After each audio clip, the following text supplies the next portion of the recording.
now to really put yourself in a place to assault the top standings. Otherwise, if you just leave it to the last moment when everyone's going to be stepping up, not just Dade around finals time, but every single player in the LPL will want to assault those final standings. Get the wins now, bank them, and then the big series will come later in the season. Yeah, so Vici versus World Elite now into the draw for Game 1 here in their best of 2. And our last match of Week 6 here as well. We have Sion and Corky bound out there for Vici, and Vega and Lissandra, the 2 bans for World Elite. And Vega, definitely the breakthrough ban of Week 6. Lissandra, we've actually seen quite a lot, which surprises me. I rate her perhaps the strongest champion on patch 5.2, and that's a patch including Ahri, who's very, very powerful. But the flex pick nature of Lissandra just tips her at scales over for me. She's been seen a lot, not this series, and Kassadin. Ninja's Kassadin was actually a carry performance for Ninja, who we have to say, despite some of the off-meta picks, the Cho'Gath especially not working out for him in Week 1 this season, on that Kassadin looked very good. Yeah, and you mentioned, powerful flex picks on this patch. I think Kassadin and Lissandra might be top 2 there, but Janna,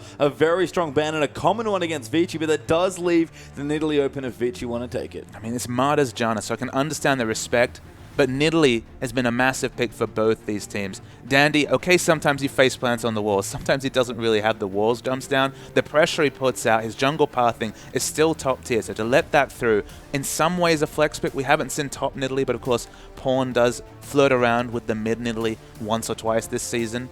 It's probably going to be jungle, let's be real, but it's picked away. Yep, so Nidalee first pick there, and World Elite are going to lock in Gnar and Thresh. Very strong first 2 picks there for World Elite. A lot of power coming through. Aluka's Gnar is quite good. It's not necessarily the top tier. It's not quite Korra and Cola level, but it's still a very, very strong pick. It's a front line, and of course, opened up by UJ on that Thresh. Yeah, Dandy looking very handsome there as well. Going to see what he wants to pick here for his team as they go in for their second and third picks to Vici. And again, a reasonable amount of stuff open. I guess, again, on 5.2, we've still seen a lot of the same mid laners, although things are starting to open up a little bit more. It seems like the players are preparing for a patch shift potentially as they've started to pick up stuff, even though the patch hasn't changed for a while. But Vici, going to go back to standards here for a while. It is Graves and Morgana. So Corky's banned away and Graves is taken. So definitely, in terms of laning power, a lot has been confirmed by Dandy picking away this Graves for Vasily. Only Caitlyn really looms as a really lane-dominating champion. Of course, you could opt into the Sivir for a bit of a skill matchup between the Graves-Sivir duo. Only Caitlyn would really confirm the lane dominance. And of course, Caitlyn is an STYZ special, but World Elite haven't found a lot of success on that champion. So I can understand maybe picking for comp. This other pick, not surprising at all. Rek'Sai and Nidalee, those were the contested junglers we talked about. Neither of them banned. Both of them probably going to be picked away. Yeah, I'm actually surprised that there are no jungle bans, but some targeted and some strong bans here on this patch considered for the players instead. So it looks like both junglers going to get what they want here in STYZ. We'll get the Sivir. You already mentioned the Rek'Sai. Seems like Spirit's best performing champion so far. And there's a lot of synergy between these members already. Engage coming through. The speed of the On The Hunt is going to be super important in team fights, for the Unburrow especially to be a main initiation tool. We're waiting for the solo lanes to be rounded out, of course. We're expecting the jungle Nidalee. A lot of solo lane power coming through. It's going to leave a tank answer for Aluka in the top lane. Aluka's already locked away that Gnar, so only looking for the mid lane. Xerath is a very safe blind pick. We're still on 5.2. Ahri is available. I'm not really sure on Ninja's Ahri. Of course, he could just go for the Azir for the very standard LPL special mid lane matchup. But Xerath blind pick at this late stage, very safe from Hatong. Yeah, and Vici going to complete their draft, and carry actually going to play a carry this time around. Hecarim seems to be locked in there probably for the top lane, and it is the Xerath that we expect as well. But Ninja, he's been surprising us a lot this weekend. He may do it again with the counter pick. He's been surprising us on the off meta. It's the meta way he's sometimes been a bit lacking, especially Xerath. I believe a 0% win rate on the Xerath, 0-5 this season. So smart for him to maybe opt away from it. Ahri is super strong pick against Xerath. Maybe the scouting report is that they don't expect Ninja to play this champion, but in terms of laning, I really like the Ahri pickup. It's 5.2. Ahri's at her maximum power. There's a lot of power across the board here for World Elite, but the Dandy Nidalee, I think, is going to be the big question mark. If Nidalee can take over this game, they can pick up some early dragons. There's a lot of power in this Vici comp. Yeah, and we complete the drafts now, so I have to say, someone has started something horrible. I think it might have been Amazing J from Energy Pacemaker, but there is quite a lot of teleporting that Hecarim running around in the LPL. And we've actually been seeing other scenes as well, so it's started to infect, let's use the pejorative term there, infect other scenes.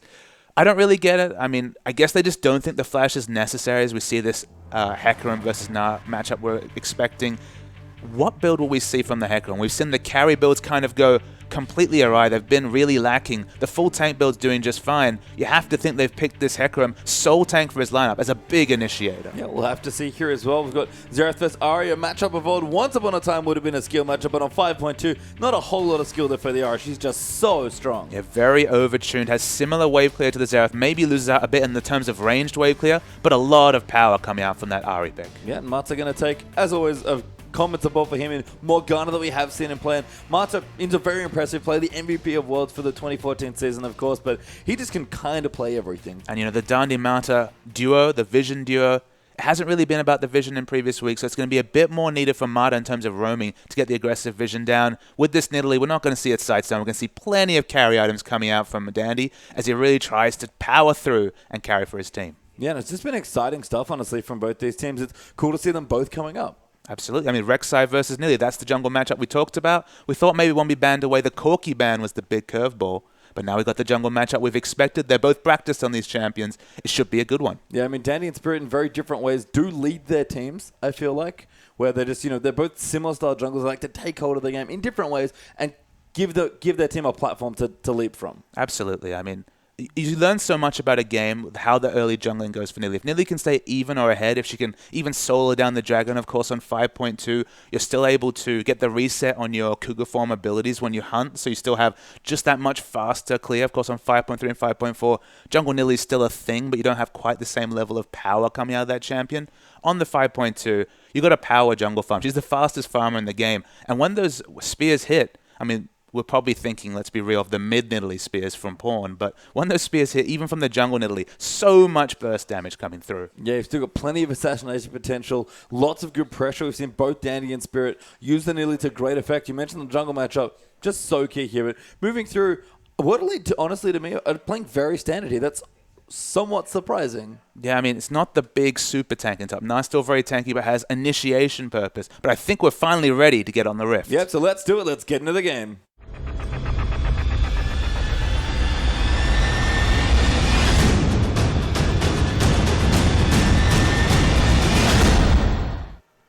And welcome onto the Rift here for the first game between Vici and World Elite and our last game of Week 6 here in the LPL. Ninja versus a Tongan lineup here in the mid lane, as that we are going to actually break out into standard lanes. Yeah, of course, we did miss some of the early action, so we have to catch up and look at the warding spots. Mostly very defensive wards coming out, so we can only speculate a very defensive fan coming through. I think that makes a lot of sense. We've already talked about how important this game is to the standings of both these teams. World Elite, they want to get away from EP, open up some space at the bottom of the table and start to work their way towards the promotion places. Vici, it's a massive series, a 2-0 for them, moving to 4th place after what has been, they've kind of flattered to deceive in their other games, winning against teams they might not be expected to, losing to teams they might not be expected to. Both teams really they're demanding a 2-0 this game. Yeah, they really are. Is Dandy going to do his red buff pretty efficiently there on the Nidalee? Spirit taking the same path on his side of the jungle, so both junglers going to have very similar starts. And we mentioned it, if we were going to feature a matchup here, it might well be Spirit versus Dandy. The former Samsung junglers have been partners, kind of, I guess, rivals almost for a long time in that organization over in Korea, now playing together here in China, and they both looked very good on their teams. There's deceptively a lot of flexible options for these two junglers. Jungle Nidalee, especially on 5.2, can power farm. Rek'Sai, if left to her own devices, you know, if she can go back, just comfortably pick up maybe the Rangers Trailblazer, or just to focus on farming, she can also build up a big farm advantage too. I'd give the early dragon advantage to Dandy, the damage ganks to Dandy, but the flexibility in late game have to go to Rek'Sai. Yeah, and Rek'Sai, we've seen a lot of LPL junglers pick her up for that exact reason. We know Clearlove and Dandy himself, who's also really loves the versatility on that champion. But back down in the bottom lane here as well, Vasily on the Graves this time around versus STYZ's Siva. If there's another person on Vici that's really been going big, it's been Vasily. You know, Vici versus LGD happened, I believe, last week or in week 5, and that was where Vasily, he tried the hypercarry, specifically the Callista. Imp stood up on Graves and got massive scores that season. I believe it was about 26 kills over 2 games on that champion, focused on lane dominance, and Vasily ever since then, he's cribbed those notes, Corki and Graves only, and just trying to dominate laning phase and translate that just into super burst in the mid game. We haven't seen a lot of Phantom Dances or attack speed coming out of the Graves this week. It's all about that burst damage from the collateral damage. Good trade there between Vasily and UJ. They were actually the support winning out there for for Water Elite's bottom lane, and STYs is actually ahead in this lane despite getting pushed in, so very strong early play from the Water Elite duo. You just have to be so on point with your spell shields in this laning matchup as Sivir. Your 500 range, you're always in danger of the quick draw buckshot combination if you're not fully on form. And of course, if Marta hits a binding, I mean, you can really expect a lot of burst damage to come through. In the mid lane, you know, we're really expecting to see something special here from Ninja on Ahri. He hasn't played this champion so far, despite her being so strong on the patch. Carry, though, he's trying to go for something early. Yeah, he's actually roamed down here from the top side looking to gank Ninja. He's actually pressed pretty far up against his mid turret there, so probably not going to be successful. We'll back away there, and Ninja looking good so far, even against the Xerath here with the 5.2 Ahri. Super curious to see what item build we would see from Carry at level 1. I thought maybe Doran's Shield, because of course all the auto attack harass coming.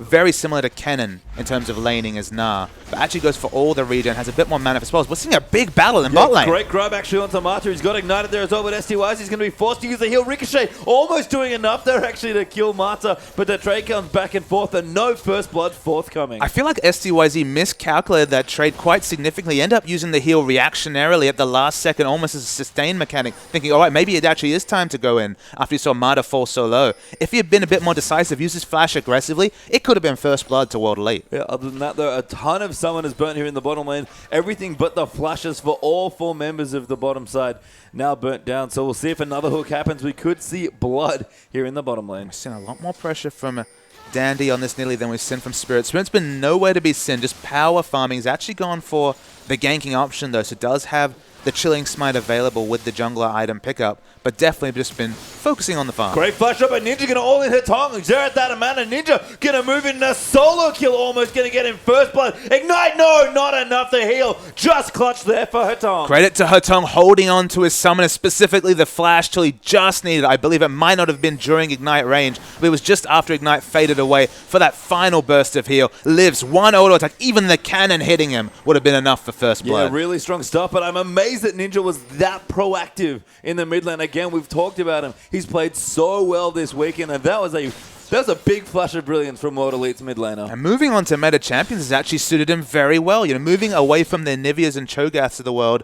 where he tried to show something different. Maybe we saw the reason we don't see a lot of Cho'Gath, just because, again, in the late game team fights, struggling as an AP Cho'Gath if you missed any of your abilities. On the Ahri, we didn't know what to expect. 7 CS advantage, looking good in lane. Credit to Ninja. Yeah, big credit there. And, you know, we could talk about Ninja maybe looking comfortable in meta. He's certainly looked comfortable even on the Cho and Nivea games that he's had, despite the fact he hasn't won that many. I'm just going to go out and say it. Ninja just looks much more comfortable, period. I think the laning phase especially, he's doubled down, has been quite impressive on. His late game transformations, though, on that Cho'Gath or on the Anivia, he hasn't been able to take late game situations by the horns and really try and ride them to victory at the end. He hasn't been able to do that. That's the big question mark. His laning phase has always been standard. His Kassadin performance in the last series against IG was a carry performance, and he needs to try and capitalize on that momentum and really translate solid laning into a really impactful late-game team fights. Yeah, meanwhile, in the top lane, Aluka and Carry going at it a little bit here. Carry getting the early advantage in trades, but Aluka about to transform. Dandy actually, though, sitting down just in the brush on your minimap and actually looking to go in. Aluka, though, good trade there with the Mega now, and Dandy's already left the top lane. So he's gone for the tier second after the jungle item. We already mentioned yesterday Spirit going for the tier before the jungle item completion. Dandy did this yesterday when he had an early advantage, when he had 900 gold over the enemy jungle, so you could say, okay, advantage was there, so why not build the tier and build towards the late game? In this situation, he's completely, even if, 20, 30 gold behind Spirit, it's quite greedy to go for the tier. You just don't have a lot of combat stats. If there's any sort of 1v1 or 2v2 involving the junglers, he's going to be underdone in terms of combat stats compared to Spirit. Yeah, and it seems like Dandy probably just content to farm it out there, knowing that he's got a bit of a grittier build. Spirit, though, heading in towards the mid. Ninja again moving in. A great flash knockup there coming in. Spirit, though, getting so low, and Hatong blows him up. Dandy doing so much damage in that counting egg, and now the ulti going to move in his own. Ninja's going to eat one bolt, make it a third. Dandy going to line up, but Mata takes the kill. The roam from Mata was so much more decisive than the one from UJ. UJ just manages to get towards the mid lane brush right at the end. Credit to Mata. Overextension, you'd have to say, from World Elite. They did not spot out Dandy. That changed everything, and the burst of damage did not come through onto Hatong. 2 kills. That's a significant advantage for Vici. Yeah, and Dandy, one of the world's best counter gankers, still good, it seems like they're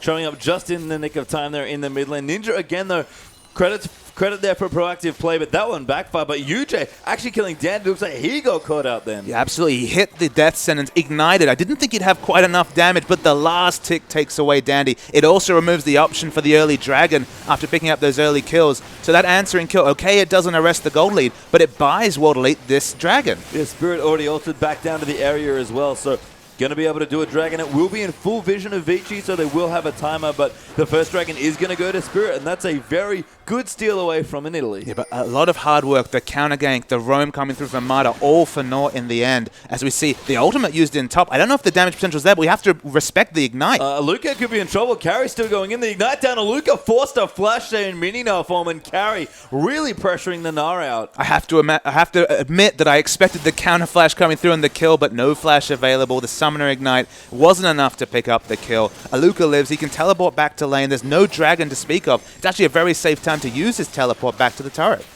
Yeah, and Hatonga will pick up the blue buff in the meantime. Dandy will donate that over. Ninja, I imagine, has done the same. Yes, has there on the Ari. So both junglers going to give away their next blue buff here. Ninja, again, really aggressively fishing for charms. It's definitely been a chess game because they were able to answer that skirmish, pick up the dragon, now after a strong trade from Carry, able to use this teleport as Aluka, and now Carry has teleport advantage, but the only situation he can use it in is for maybe a pick, for a kill. It's going to be hard to turn that into a structure. So in the end, World Elite, they're slightly winning out all over the map, barring the 600 gold disadvantage. Yeah, and as we see back in the top lane, we actually have double phages here for both Gnar and Hecarim. So certainly understand it as an early item on Carry, but quite an aggressive choice there by Aluka as Vasily just blows up UJ in the bottom lane. That is the power of the Graves Morgana. Using the word aggression, this has been the build that Vasily's been favoring. He's been going for the Bloodthirster first. It gives you a lot of burst early. You have the sustain advantage of the Vamp Scepter, but crucially, when you're rotating around the map and picking up early turrets, that's been their game plan with Graves. You can take a turret hit or two, use your quick draw aggressively, maybe even to get more turret damage, and he had so much damage in that trade, it was deceptive, and UJ, he fell down. And STYZ for how well he's been keeping up here in this lane against the Graves.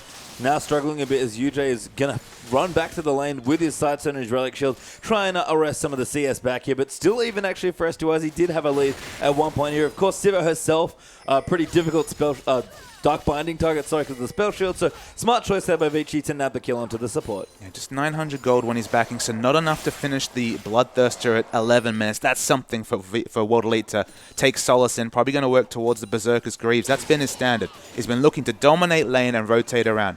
Credit to STYZ, he's keeping his turret fairly healthy. It's definitely lower than the Vici Gaming turret, but they just want to extend this laning phase to stop this early map rotation style that Vici's been taking. Yeah, and here in the top lane again, Aluka and Kara going at it with their phages. Aluka actually slightly ahead in CS. We've seen Aluka play quite well this weekend as well. Winning lanes, actually, which is not something we used to say about Aluka, despite how consistent and safe his laning has been. Dandy was back there on the top side as well, but again, another gank goes awry. Yeah, Marta actually looking for the lane gank, standing behind her tongue, kind of hoping to bait in the all-in coming through from Ninja. You referenced the phages in top lane. Now with the pickup of the Sapphire Crystal, it does look like it's going to be Trinity Force coming out of Hecarim. I have to ask, why? Look down his lineup. There's 4 carries on the rest of his lineup, even respectable damage coming out of Marta. They need a front line. They desperately need a front line. There's no front line possibility whatsoever from Dandy coming out of the jungle. They've got an immovable Xerath and then the mid-range burst damage coming through from Graves. Where is the massive Hecarim? Where is the health items to be their front line? Unless they're really looking to just commit to the split push, give away the early dragons to World Elite, I don't like the Trinity Force pickup coming through from Carry. We'll have to see how it develops. So we've seen, I guess, a lot of split decisions on Hecarim builds. It's funny, Amazing J, who seemed to have pioneered some of the Hecarim play, at least in the off, has actually been building a lot more tanky items, which is kind of curious, and everyone else seems to be going full carry. I guess Zatai's performance from yesterday sticking out particularly there. I mean, Zatai and the lane swap going for Trinity Force was really questionable. You know, he was already going to be behind in gold, and then committing to a very, very expensive build was just, I think it was just a mistake, to be honest, coming through from Zatai. In this situation, with a one-tack lineup, getting a phage is fine. You know, it just gives you a bit of combat stats. The ability to move between your autos is good, even when especially when you kill a minion. After that, I want to see tank items, so that's why I'm surprised to see the Sapphire Crystal. Of course, it could be working towards a Frozen Heart, but, you know, experience says it looks like a Trinity Force. It does indeed, and Vasily will return with his new item now as well to the bottom side. Bloodthirster done for this Graves here. STYZ almost done with his Infinity Edge. Actually pretty close on the gold there for that one. And Morellonomicon almost done for Ninja. Bit more of an aggressive choice. And Hetong is actually going for a quick Athenes. Worth noting, this is patch 5.2, so of course the 5% crit has been removed from Infinity Edge. It's less of a one-item power spike. I'd actually give the advantage to Graves, but we might see a big fight. Good grab there as well. Mata though does pop down the exhaust onto STYC. Danny in here as well. The Soul Shaker's down, and Mata claims another kill, but Spirit is down the bottom side. He actually gets bound in the tunnel. Dandy gonna jump on him, and a double kill there for Mata. Well deserved, but Dandy now gonna get jumped by a Luca. Carry though runs in with the onslaught of shadows. Vasily gets the kill onto UJ. Dandy dancing around, but Ninja picks up the next one. Aluka very low as well. Gets sniped by Hetong's ulti, and Vasily running in onto Ninja. Gonna maybe find another kill here. Not enough mana though for a buckshot. Hetong's actually flashed over the wall. He's trying to kill the Ahri, but he can't make it. Oh, he gets it. Sick charm, but it's not enough for the W. The last spell's enough for the kill. Massive losses across the map. And the big worry there for World Elite, it was the first reaction, the first teleport to come through was for Aluka. However, Aluka had to teleport to the turret. There was no other safe ward to teleport to. So he was fairly useless as Gnar, despite being the first to rotate. World Elite, in an outnumbered situation, they were ahead in numbers, lost that fight in a landslide. Yeah, weird as well, because Spirit's tunnel is still there, so Aluka, if that was up, could have also teleported there, but like you mentioned, just could only find the turret, and that did not work out for World Elite at all. Vici, I think, 4 for 1 in the trade, and the turret down the bottom there as well. 8-2 now in kills, and 3,500 gold ahead already. World Elite rotating first and losing a fight is very, very scary. It was well into the fight. I believe 2 kills already down for Vici when Carry came through with the onslaught of shadows, just to put the exclamation mark on what was a massive win for Vici. Really was there a Spirit. He's going to clear out his blue buff here. I believe, yes, it was given over to Ninja, so no steal forthcoming there for Matu. Actually has 3 kills in this game. Bloodthirsty Mata here is Carry now. Gonna dive in onto the Spirit. He's got to back away on the Rex side. Very low already. Does smite down. Dandy will miss the first speed. Vasily though coming in. A tunnel up, but another great binding there for Mata. Collateral damage goes in, and Carry cleans out Spirit. That was such an intelligent use of the Dark Binding right onto the passageway of the tunnel coming through. Stunned as he actually moved towards the tunnel. Comical was the interaction, but the result is a kill and now a dragon coming through from Vici. Yeah, the first dragon here for Vici. World Elite did very well to get the first one, but Vici after that pick will easily pick up the second. Aluka pushing where he can on the top side, but Hecarim's going to rotate back in there. Doesn't need his teleport, just going to devastating charge his way back up. And with this snowball, this is time for the rose-tinted glasses. This is time for the 2020 hindsight vision. As the Trinity Force, when you're ahead, when you're snowballing, actually looks like a masterstroke from Carry. If his team can continue that very strong pressure, that very strong movement forward, the early team fight wins. Trinity Force into tanky items is looking very realistic at a good timing point for Vici. Yeah, Aluka actually got the turret though, by the way, so good moves there. Aluka just hanging out, auto-cancelling a little bit, and slaps a couple of minions down as he's going to push in towards the tier 2 turret. Dandy going to give the blue buff over to Hetong, who is rotating in on the Xerath. Ninja might find Mata here again, who's been a sniper already with the bindings. Ninja getting cleaned out again, and they'll defend their pink ward. That looked like a very large hitbox coming through for Mata on that binding, but they're all hitting. That's the important thing. And across the board, the power spikes are just that much bigger for Vici as the fight continues. Carry goes in there. Aluka gets blown up by Dandy as he gets the kill on Mata. Another sniper binding a Tonga. Maybe caught out. Ninja moving in there, but he gets the first kill onto Rek'Sai. Ninja diving in the back. Can he get the rest of the kill? No, the AWP not quite enough. Gets locked up by another binding, and Hetong claims the double. Now UJ looking for a hook, but just gets fade away as Carry gets the third. That's 4-0 for World Elite. Pastry time. I'm not convinced that Hetong is mortal. How many times has he fallen below 200 health, been on point with his summons, been on point with his position, even picking up exit kills 5-0 and 3 in 18 minutes as Xerath in the mid lane. Look, Ninja, the Xerath wasn't working for him. 0-5 on that champion. He actually picks a very good lane matchup. He's ahead in CS, but everything's going wrong. The moment the skirmishes begin, Xerath's winning all of them, 5-0-3. Yeah, and Mata as well, winning best supporting actor in those exchanges. I think every binding that we've seen on camera has hit so far. It's disgusting how strong Mata is. He's translated the 308 scoreline into a pre-18-minute Aegis. That is a huge pickup. He's actually got the Ruby Crystal. He's basically got a locket pre-20 minutes on support. How on point can you say those roams are to have that item at such a fast clip? Yeah, very strong stuff here for Vici, and it all translates to a big lead already. 6,000 gold ahead, 2-1 in turrets and 13-2 in kills. Baron up in a minute now. Vici might even look there. So the standard build we've seen from Ahri players has been CDR into the Abyssal Scepter. Actually a very astute purchase from Ninja. A cheaper item than the Abyssal Scepter, less of those defensive statistics that he'll probably need against this overtuned Xerath. But that Void Side looks like it's going to be necessary with just how fast the Aegis is and how overtuned Vici is. It, of course, will combat and decrease the efficiency of any of the future magic resist purchases coming through from carry in particular. Yeah, Marta though going to clear out a pink ward for himself. Good vision by Vici around the Dragon Pit, even though it's not up for a couple of minutes here. Just in general, blue wards littered across the map here. Waterley do have good coverage with the Rek'Sai tunnels, but not quite enough yet. And again, kind of forced to play back in their half of the map. You have to remember it was jungle item into tier. Already Dandy completes the Ceres. Of course, using the W, the pounce for mobility, allows you to charge up that tier so fast. Very, very fast clip coming through for the Seraph's Embrace. Already 262 AP. Very happily 262 AP pre-20 minutes for Dandy. Yeah, we want to talk quick AP items as well. The Rabadon's already done for Xerath, as Mato actually might get caught out here. Binding will hit again there. Onto poor Spirit as he flees. The Baron is up. Vici, though, just trying to get a pick, but World Elite defend well. I mean, picks in general, those are the name of the game for this World Elite comp. They have not worked out whatsoever in the first 20 minutes. 13-2 is the kill score. Although even in turrets, every time they've come close to a pick, even when they do land the charms, things just seem to go well for Vici. And Vici looking very good in this opening game for the best of two. Dandy throwing some spears again back in the jungle. Nidalee just looks so in control. Absolutely. 10 kill participation out of the 13. So very high participation numbers. They're rotating very well to this inner turret. Siva is the main wave clear. Ninja's doing just fine, but Siva's the big wave clear person and is not grouped with the team. No, tower now is going to fall as well. Carry actually pops his ulti there. Graves gets the turret, but Carry is in the thick of things with his Trinity Force. Gets hooked up to the tower. Now onto him, and that's Ninja going to be getting the kill. Spirit, though, eats another binding of Vasily. Picks him up easily. I mean, the burst damage coming through, the collateral damage is one thing. With the death cap finish so early, no sign of an Aegis coming through from World Elite. Even the ultimates coming through from Hetong are really sticking and doing massive damage. Able to capitalize on the burst coming through from the Graves to pick up so many exit kills. Although Carry dies in the front line, even with this solo tank lineup, still without a big tank item, just the Glacial Shroud and the Ruby Crystal coming through, things are looking great for Vici. They are, and World Elite just playing off the back foot, and unfortunately for them, even in their wins recently, and they've looked a lot stronger, playing from behind has not been their strong suit so far. And the map vision, unfortunately, confirms how far Vici is ahead. Look at the pink wards. They've got the double defensive pink wards around Dragon. They're starting to move their pink wards into the enemy base.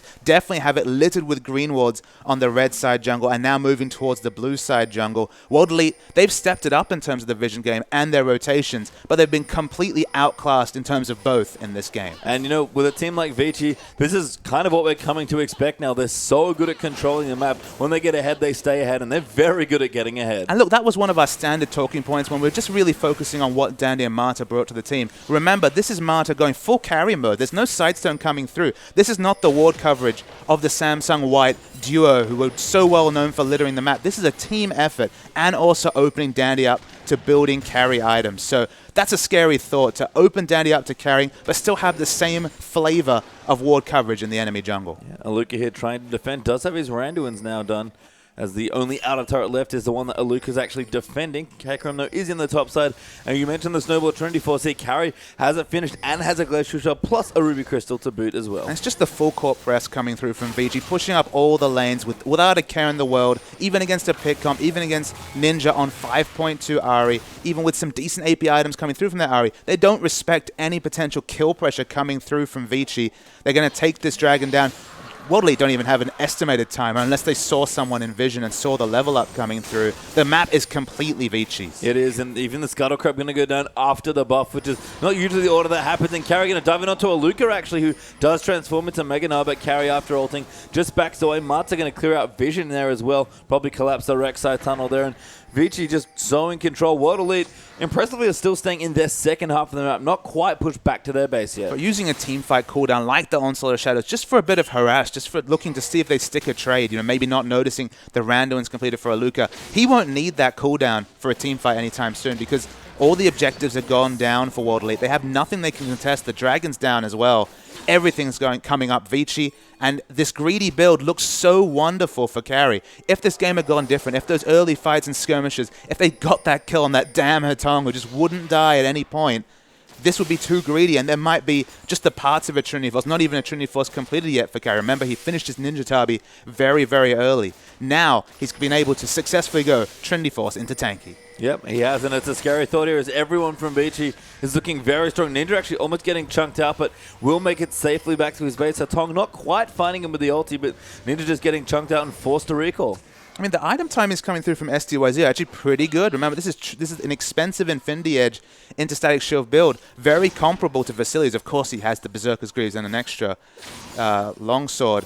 They have similar amounts of gold in their pockets. SDYZ's done just fine. He's found farm across the map, but he's been a non-factor. The On The Hunt in particular, the real reason for picking up Sivir, especially in the mid-game, has been a complete non-factor for his team. And when he's finding this side lane farm, they're losing turrets across the map. Yeah, and that's all to do with Vici's just stellar control of this map here, whether it's pressuring, rotating, or honestly, as we've come to expect now from Dandy and Mata, stellar vision as well. There's a beautiful-looking triangle of 3 pink wards there on the right-hand side of the map, and I think that's best demonstrates just how much of this map belongs to Vici Gaming. I guess the question that hopefully we'll find the answer to in Game 2, or maybe in future series, is which of the parts is the really important part coming through for Vici? As we see Dandy actually does spear away the enemy red buff.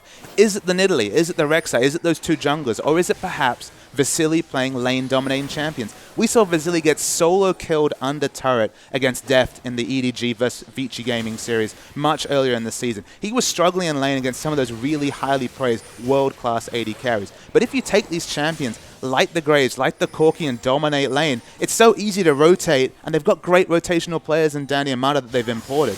And Vici just look completely on the same page. Yeah, they do, and Wadley are going to try and push out here. No major buffs here apart from the Baron really available, but Vici kind of dancing around, just trying to secure all the vision. But Wadley are broken free for now. Carry actually in the bottom side going in, and Dandy's going to join him. Aluka pretty tanky on the Megadon. Great onslaught past the wallop, but there's the double now. And now Dandy and Carry will keep running in. Megadon does get hit by a spear. Dandy goes in for the kill, but Carry takes it instead. So they commit 2 people to that, but we see the rotation in a minute. They're going to get a lot of damage even against all of Xerath's wave clear, but now they have to respect that Dandy might be grouping soon. Very mobile on that Nidalee, and they don't even pick up a turret as an answer. Fantastic presence there in the bottom lane by Vici, and they'll convert it into a pusher. Dandy actually found Spirit, gets nailed by the spear through the tunnel. Mata somehow misses a binding. The ulti's coming in, not quite enough there. Can't find Spirit, but he's forced back home. But the big important factor, the reason why they're committing is they've already stolen away the red buff. If they can also pick up the blue buff, they've taken everything bar the inhibitor turrets here from the World Elite. They have so little to show for themselves, World Elite. They've got 2 turrets. The rotations were fine, but they're going to try and take this last outer turret. They've taken every neutral barring these 2 outer turrets remaining on the map. And it just almost feels like it's just a countdown until Vici win this game. Yeah, unfortunately for Vici, the bad news, I guess, for them is that the siege is a little awkward, so Carry is going to be sent to split push down here in the bottom side. Baron is available as well, so I like that Carry's creating pressure on this side of the map specifically, but Vici have to find a way to break the base, and it might, at this point, just be brute force. Well, that's the thing that Vasili is taking on to him. With this Bloodthirster build, he can take all this AoE poke coming through from Ninja and still be very healthy. We're going to see the pseudo turret dive just for pressure coming through from Carry. He's gone a bit far, but he's still quite tanky at this point with the Spirit Vision and the Glacial Shroud. He can back away. He's really tanky on the Hecarim, almost level 16 for rank 3 in the ulti as well, so everything looking good here for this horse. We've seen some pretty hit or miss Hecarim performances so far in the LPL, but he has certainly been very popular this week, and SDYs are going to pop in. UJ trying to look for Tong, but he flashes out of the way. Ninja almost getting speared. Luca, great 3-man now, but the onslaught of Shadows will move in, and Tong peels off and kills Zari. Mata, Carry, and Dandy all diving in there. Vasili just chunking out the damage. Mata flash binding, hits onto Aluka. Carry gets the kill. 2-0 plus a turret. Vici Gaming. The sad thing about that engaged pastry time is that if this game was closer, that's exactly what World Elite needs to be doing. Remember, this is a double long-range poke comp. Nidalee and Xerath don't want to be engaged on, but we do see the teleport coming through from Spirit. He wants some exit kills, but he's not tanky enough for this. Never mind, he is the exit kill here as Ninja. Sorry, Hatong even on the Xerath going to claim him there. Dandy actually picked up credit with a trap, I believe, for that kill. And Mata once again nailed the binding. Spirit, unfortunately, seems to be magnetized to them. I see the big issue here is that World Elite, the way to beat this Vici comp is to get in there hard engaged. They've only got 1 frontline tank. He's gone a greedy build, so he's not overly tanky. He still is, as you noted, level 16, or actually has hit level 16, has high base stats, is a naturally tanky champion. But as a 1-tank lineup, that's how you beat Nidalee. She's so good going ahead. She's so good poking. She doesn't offer a lot when you hard engage upon her especially. World Elite, they've got hard engage. They do have the Gnar Xi, but they're so undertuned in terms of items. 10k cold down, so well pressured. Both buffs stolen away from them. 4 buffs actually were being worn by Vici Gaming. The hard engage is not an option, so really all they can do is get to that fabled late game point where we do see 3, 4, 5 tank items coming onto their front line. But this game's going to be over before that happens. They have no control over the map whatsoever. Yep, certainly seems like it. And I'm curious, for those of you who are wondering why the game is taking so long, it's not. Dragon is a 6-minute time between buffs, and it just came back up. Vici got so much work done between that buff coming back and it coming back now that they'll pick up for their third. They're 10,000 gold ahead already, and it's just under 30 minutes. That's the timer. It feels like it's been a long game just because it's been such a painful one for World Elite fans. Only 3 kills. Almost falls down as Ninja to the collateral damage. But, I mean, Vici are just taking everything that's open to them. Okay, they're going to find it hard to take an inhibitor turret, perhaps, but everything else is just a formality. I mean, again, the siege breaking mechanic there of Baron, they'll be happy to take it and pushing with the Nidalee, probably with the enemy blue buff, poking out under turret. Vici, you know, it is a little tricky for them to break the base, but they have plenty of options, and that's the thing. Vici have carved themselves into a spot where they are just so far ahead, they're limiting what World Elite can do. World Elite can basically just have to sit there and see what they can get done, and Vici are the one with all the cards. And again, it's the picks and bans where I want to see some modifications made by World Elite. Specifically, get Vasily away from Corkia Graves. Get him onto something different. Okay, you could say Caitlyn. She's just as lane dominating as the other 2 we've mentioned. We've already seen Vasily fail on the Draven earlier in the season. That didn't work out. That's a lane dominating champion. We haven't seen his Caitlyn. Hasn't traditionally been one of his stronger picks. It feels like Vasily winning lane opens up everyone else on the map to do what they do best. And that's where Vici have really come together. When Vasily's struggling, when he's behind in lane, those have been the games that Vici have been losing. So getting him away from this Graves in particular seems like an important factor in beating Vici Gaming. Yeah, I think I agree. And I like to describe Vici as being a kind of a team with an aggressive Vasily and a very good supporting cast. That Prey Seeker got mighty close to stealing that Baron, but Vasily secures it instead. Vici will save themselves the embarrassment of losing a Baron when they're this far ahead. And right now with the Baron buff ready to go, World Elite are going to be cramped up against those inhibitor turrets. Spirit stealing away the Baron with no vision, with a Prey Seeker. That would have made this game the ultimate Chinese League of Legends game. Let's be real. We were hoping for something random to happen. That would have been utterly random. But it was, what, 30 health after the smite?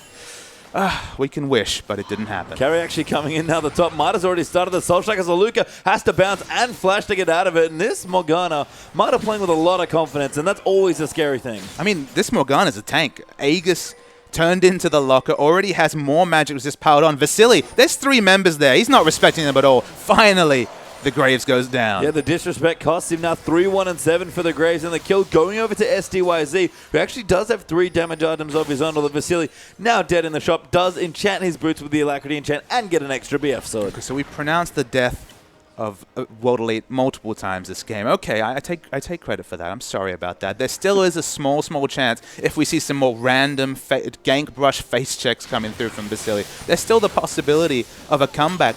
The natural comp, I liked World Elite's comp better than Vici's just because if they didn't have this mid-game snowball, they had the answer to the double poke champions, and they still do. We're starting to see some tank items. Randuin's Banshee Veil completed for Aluka. Rek'Sai's way behind. That's kind of the issue. There's not a 2-tank lineup until Warmogs and then some armor and magic resist come through from Spirit. The engage just won't work, and just getting in melee range of this Graves at this point with the BF sword added on to what was already the triumvirate of AD carry items, not looking like the best idea. In the late game, that fabled 50-minute point, World Elite's comp should win 5v5s, but again, it kind of requires Vici to make mistakes. Vasily face checking, that's the first one. When we get to the second and third, maybe World Elite will be in with a chance. And we'll have to see, and I certainly agree with the scaling for World Elite, but it's curious to me that I do also like their draft, and they played the first, say, 10 minutes of the game perfectly fine. They were winning, or at least ahead in multiple lanes. They were very comfortable, looked fine. Even Ninja was trying to make plays, and things just broke down a little bit with that big bottom lane team fight with the Hecarim teleport. And hilariously, it could have been a really small thing, as we see actually the Xerath ultimate coming out just to poke Ninja, and my goodness, poke is the words he said. That did a third of his health with just one ultimate bot. It's scary to think that he can delete this Ahri away with just 3 skill shots. Yeah, not really poke at that point here, as Xerath does have 4 big damage items coming through. Doesn't even have boots 2. Doesn't need them. He doesn't need them. I mean, he's an artillery, remember. He slows himself down as he channels up that Q. If he hits the damage, though, it's sticking and then some. Yeah, Hetong doesn't even want the extra cost efficient Magic penetration from the Sorceries and Waterley. Going to be in trouble here under that tower. Carry already actually picked up Ninja, and then is diving the turret straight up, carrying a double kill now on the Hecarim, just going straight into the back lines. Dandy going to chase in. The Horse again going to power up here. Waterley scattering back to that fountain. The inhibitor will fall now, and Vici looking to close this game out. Honestly, Ninja was just deleted by random burst damage between the collateral damage and the onslaught charge. Just was deleted off the map. There's no other way to say it. The cameraman couldn't catch it because it was just instant. And Vici, they're overrunning Waterley. They know they've got this game, although they're tugging turrets a little bit long. Yeah, some aggressive flashes, but poor Ninja getting caught under the wheels of the Vici freight train. And that's exactly what's happened here this game. Vici just picked up steam with the first little exchange and have run with it all game long. Waterley only have one inhibitor left to defend. In their defense, it does have two turrets guarding it, but this is going to be a hard sell for Waterley. And those two turrets, they're going to fall like butter pastry time, as the lineup of Waterley has consistently this game. Vasily, he's too aggressive once again, but does have a tongue for a bit of exit CC.